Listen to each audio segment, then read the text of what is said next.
জেলা শাসকের অফিসে কংগ্রেসীদের ভাঙচুর চলছে, চরম উত্তেজনা চলছে।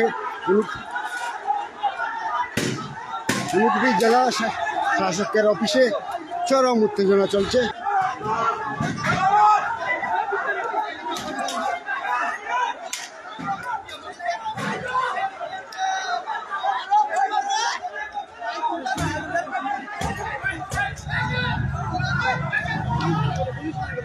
পুলিশের দিকে ঢুকাচ্ছে মানুষ।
Returning officer district magistrate and collector আমরা দেখা করেছি, উনি দেখেছেন ডিস্ট্রিক্ট রিটার্নিং অফিসার ইলেকশন অথরিটির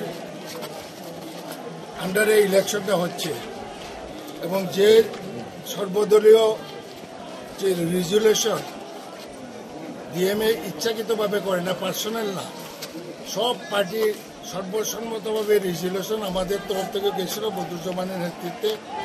তো আমরা ডিএমকে বলেছি, আমরা তো এজ এ ডিএম না, district returning officer, election process চলছে, যা ডিসিশন স্ট্যান্ড স্টিল রাখেন।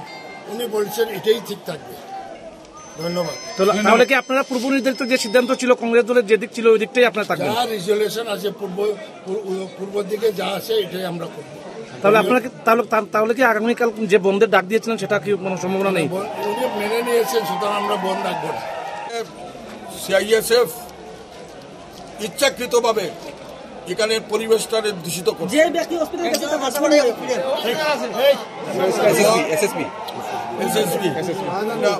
শাহজাহান মিয়া খুব মারাত্মক অবস্থাদার, মানিক মিয়া যে কোনো সময় সে এক্সপায়ারও করতে পারে এবং প্রায় 50 জনের মতো লোকের উপরে আঘাতপ্রাপ্ত হয়েছে, যেটা ডিএম সাহেব বলে আমরা জিজ্ঞাসা করেছিলাম, উনি বলছেন কোনো ম্যাজিস্ট্রেট অর্ডার দেয়নি।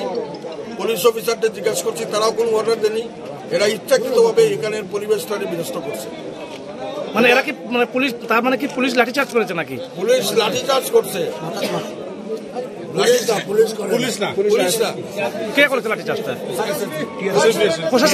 প্রশাসনে কি কোনো অনুমতি ছিল লাঠিচার্জ করার? পুলিশ এবং টিএসআর কিছুই করেনি। তাদের ভূমিকাটা অত্যন্ত প্রশংসনীয়, কিন্তু এসএসবি ইচ্ছাকৃতভাবে এখানের পরিবেশটাকে বিনষ্ট করছে।